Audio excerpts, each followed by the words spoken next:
पढ़ा लिखा नहीं था वह व्यक्ति। उसे न कभी पढ़ाई करने का मौका मिला, न ही स्कूल जाने का। वह एक स्कूल में घंटी बजाने का काम किया करता था और उसी घंटी की आवाज से उसका परिवार चलता था। एक दिन स्कूल में नया प्रिंसिपल आया। उसने सभी कर्मचारियों को परिचय के लिए बुलाया। हर किसी से पूछा, आपका नाम क्या है, आपका विषय क्या है और आपकी योग्यता क्या है। जब घंटी बजाने वाले की बारी आई तो प्रिंसिपल ने पूछा, भाई साहब, आपकी क्वालिफिकेशन क्या है। उसने झुककर कहा, साहब मैं तो अनपढ़ हूं।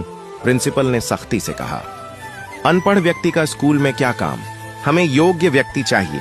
अनपढ़ व्यक्ति बोला, साहब घंटी बजाने के लिए पढ़े लिखे होने की क्या जरूरत है। इतना सुनते ही प्रिंसिपल ने उसे नौकरी से निकाल दिया।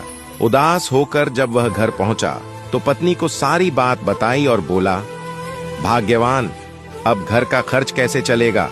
उसकी पत्नी समोसे बहुत स्वादिष्ट बनाती थी, लेकिन दिक्कत यह थी कि दुकान खोलने के लिए पैसे नहीं थे। फिर दोनों ने मिलकर एक फैसला किया। पत्नी घर पर समोसे बनाती और वह आदमी घर घर जाकर बेचता। धीरे धीरे लोगों को उनके समोसों का स्वाद बहुत पसंद आने लगा। कुछ ही महीनों में उनकी आमदनी बढ़ने लगी और उन्होंने एक छोटी सी दुकान खोल ली। समय बीतता गया और उनके समोसों का स्वाद पूरे शहर में आग की तरह फैल गया। एक दिन मीडिया उनका इंटरव्यू लेने आई। रिपोर्टर ने पूछा, भाई साहब, आपने इतनी बड़ी सफलता और इतना बड़ा व्यापार कैसे खड़ा किया, आपकी क्वालिफिकेशन क्या है। वह मुस्कुराकर बोला, साहब मैं तो अनपढ़ हूं।